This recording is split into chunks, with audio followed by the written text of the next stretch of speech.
What is going on, my broskiis? My name is Toadskii, back again, here to bring you guys yet another One Piece Treasure Cruise video, and today we're going to be covering versus Blackbeard in Pirate Rumble. This is a really interesting one. When I first read Blackbeard's abilities, I wasn't like super amazed at what I was seeing, but after putting the team together and using him in some content, I think you guys are going to be relatively surprised to see how good this character actually is in Rumble. Now, I don't think that this character, because of the way this character performs in Rumble, I don't think it's going to make it like a must-pull type of character. He's just a really nice unit to have. Like, if you have him, yeah, you can build some cool stuff with him, but I don't think he's like the end-all, be-all, meta-defining character, you know what I mean? So let's go ahead and talk about his abilities, just in case you guys forgot. This is the team composition that you'll be seeing in this video. The key thing about Blackbeard is that you want to have a certain amount of powerhouse characters on your crew in order to make use of his abilities, and the cool thing is the 10th anniversary Luffy that came out during May this year is a powerhouse unit. Very, very good abilities, as we all know, so that's going to have some great synergy already there.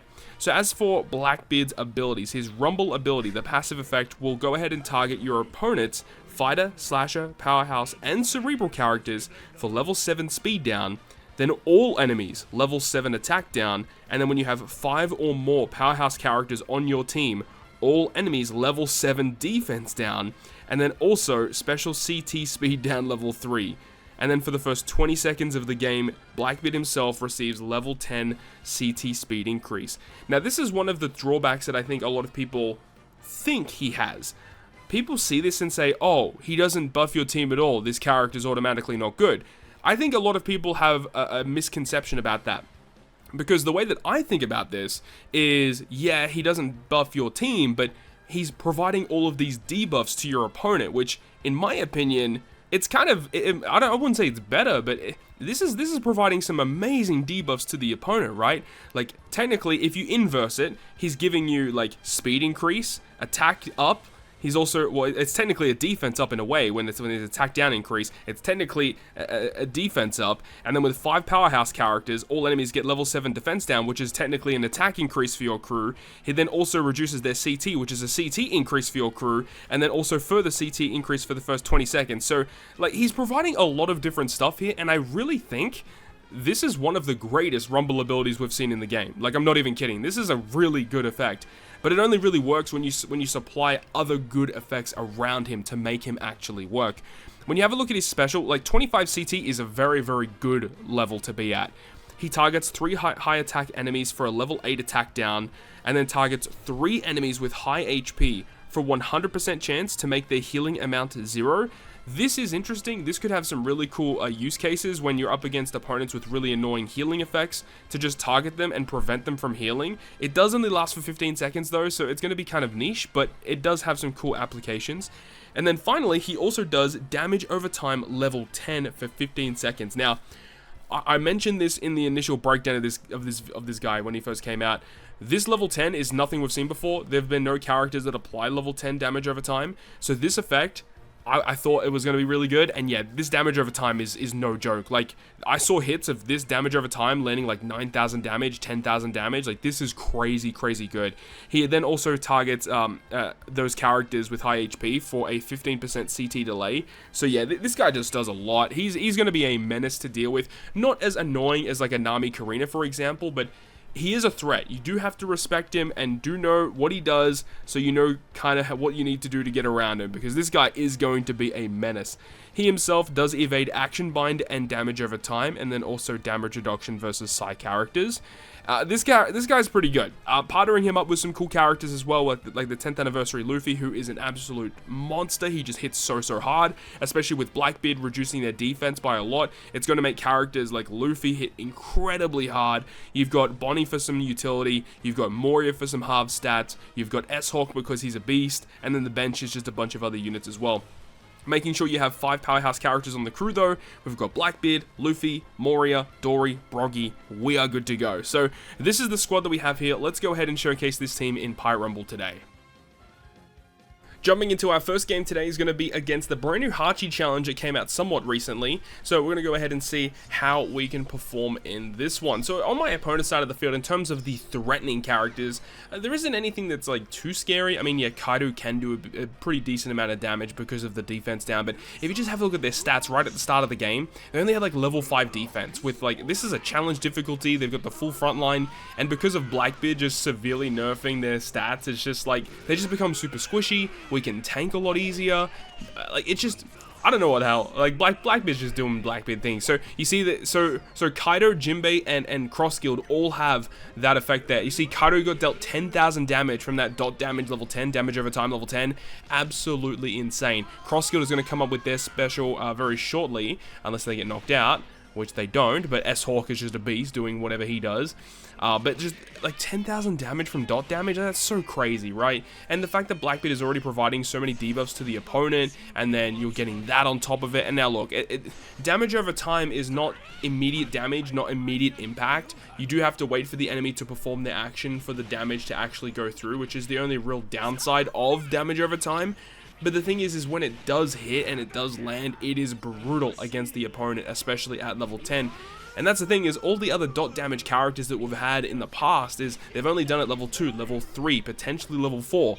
And this guy's coming out the gate with level 10. Like, what are we talking about here? This is completely different territory, new territory that we haven't even tread into. And there is high potential for even more stuff like this in the future. I believe damage over time can only cap out at level 10, so I don't think you can stack it with other abilities. But I think if you activate damage over time, it like extends the duration of the damage over time. I don't know the specifics of it, but it is really, really crazy, especially when you can partner that up with some of the other cool characters that you're seeing on this team with S-Hawk and Luffy, and then also trying to reverse enemy specials with the Bonnie, as we're trying to do here. And of course, Mori is just a really good character to have because we need a powerhouse character to fulfill the different roles for BLACKBEARD. But man, such an awesome, awesome team.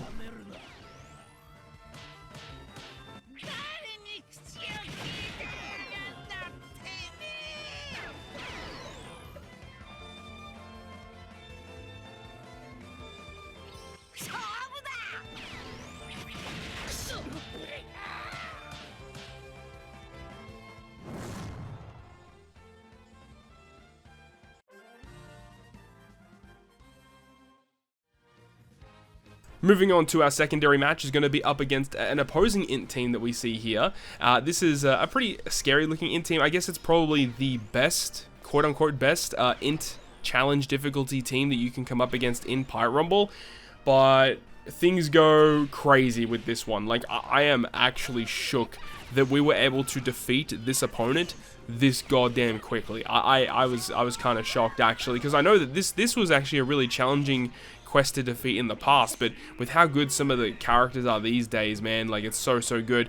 The thing is, as well as is dot damage also like reversing, dot damage working really well when the enemy isn't launching their specials, so that it just enables the opponent to take a lot of damage really quickly, reversing their specials, not being able to launch their specials, S-Hawk doing crazy things, and then Luffy, of course, with all the defense down on the opponent's side of the field from our effects, Luffy just goes absolutely bonkers, dude.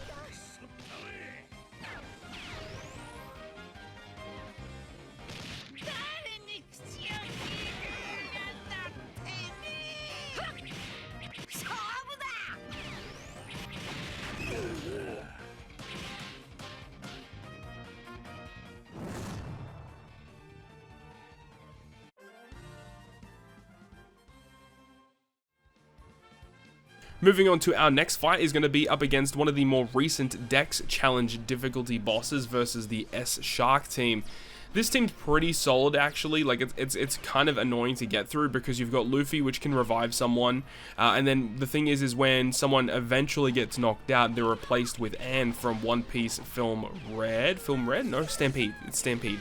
Film Stampede it is. That Anne character can provide some pretty serious healing. Like, it's pretty legit actually in terms of some of the stuff that character is capable of doing on the healing side of things. Remember that BLACKBEARD can actually negate healing on some certain characters as well, so that's a really neat effect that he gets access to, but it's a little bit niche because it only works for a set period of time, and you have to hit the right target as well. There's just lots of things have to go in your favor to actually negate those healing characters on the opponent's side of the field, but it's more about the fact that he can just severely nerf the opponent's effects with his defense down, the attack down, to just make it so that the enemies are more squishy, a lot easier to deal with, but also you're taking way less damage on your side of the field as well, with the consistent attack down from his special and from the rumble ability, which can target fighters, slashers, cerebrals, and I think opposing powerhouses as well, which does target a very wide net in terms of the characters that it actually hits, which is a good thing. And then even if someone does eventually get knocked out, we can replace them with some solid units with characters like Smoker. Obviously can synergize with a lot of the other driven characters like S-Hawk and Blackbeard on this team, and even Moria as well. And then Dory and Broggy, they're just solid Rumble Rare recruits. They're not like the best Rumble Rare recruits, they've definitely aged a little bit, but they're still incredibly solid characters that can definitely carry the weight a little bit once one of the key players get knocked down, especially if Blackbeard can stay alive, severely nerfing the opponent's effects, and then Dory and Broggy can still do pretty good damage against the opponent. So I really do like what's going on here. I don't know if this is going to be the optimal way to use Blackbeard moving forward, even though Blackbeard himself being int-driven powerhouse, like we're running an int team here with, you know, a little bit of sprinkle of driven and or powerhouse, but is that even the best way forward? Like, is it just going to be like a full driven team, a full driven powerhouse team, or just a mono powerhouse team? We'll see, but the fact that int have a lot of support, I feel like that is probably where he's going to be fitting in most effectively at the moment, but we'll see if they release any more powerhouse focused characters in the future.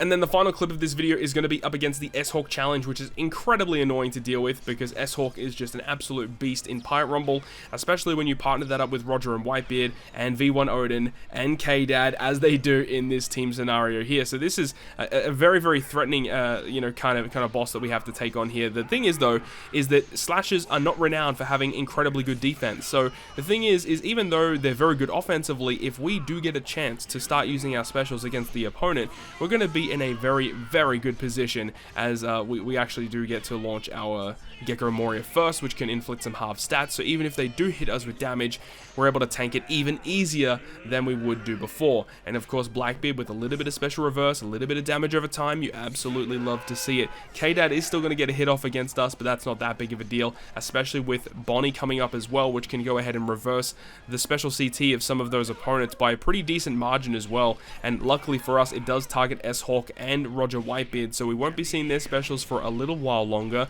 Luckily for us, though, with all of the stat reduction, we have S-Hawk coming up and then Luffy coming up as well, which should be able to just about knock out a lot of these characters here, especially with all of these debuffs. And as you see there, we do get the complete knockout, and because K-Dad is free spirit, he is going to be forced out as well. So yeah, things looking really, really good. I'm having a lot of fun with this Blackbeard character. I think he's going to be a really great addition to your Rumble teams moving forward, so long as you can build relatively good int powerhouse focused teams around him. But if you can do that, I think Blackbeard is going to be an absolute menace to deal with in Pirate Rumble. But I hope you enjoyed the video. If you did, make sure to go ahead and leave a like, and if you want to stay up to date with all the content I post, including more One Piece Treasure Cruise content, make sure to hit the subscribe button down below. And that, guys, I'll see you guys within the next video.